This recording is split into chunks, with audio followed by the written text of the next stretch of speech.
The psychology of the many eyes. Man does not know himself. In order to transform his life and his possibilities, he has to embrace this unpleasant fact full-heartedly.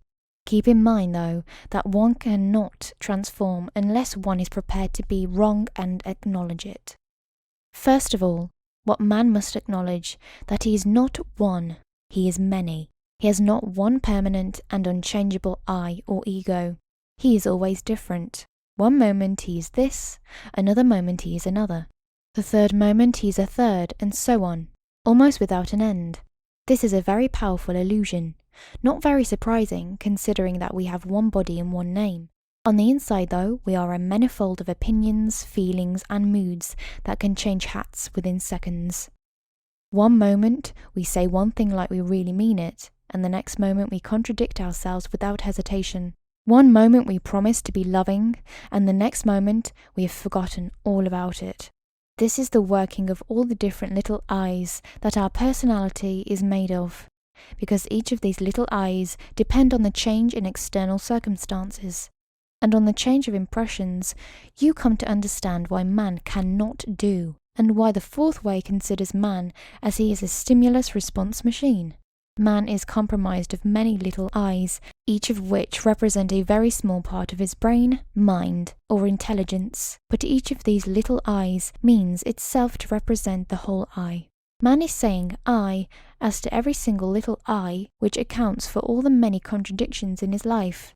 So what can man do? Or, in other words, what kind of change is possible in man, and how and when does this change begin? A man can start to remember himself.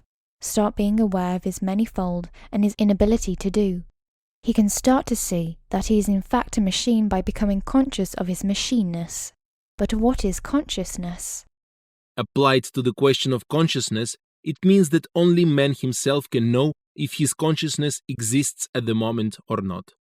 If man realizes that up to the moment of this realization he was not conscious, and then forgets this realization, or even remembers it, this is not consciousness.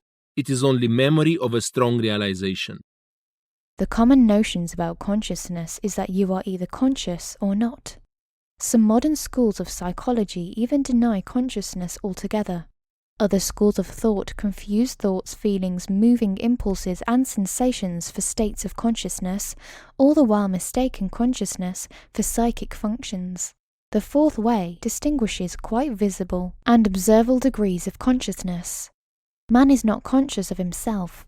The illusion of his being conscious of himself is created by memory and thought processes. For general description, man has the possibility of four states of consciousness: sleep, waking state, subjective consciousness, and objective consciousness. Man actually lives only in two states of consciousness. One part of his life passes in sleep, and the other part is what is called waking state, though in reality his waking state differs very little from sleep. Sometimes man can be in that higher third state or subjective state of consciousness. These glimpses of consciousness come in exceptional moments, in highly emotional states, in moments of danger, in very new and unexpected circumstances and situations.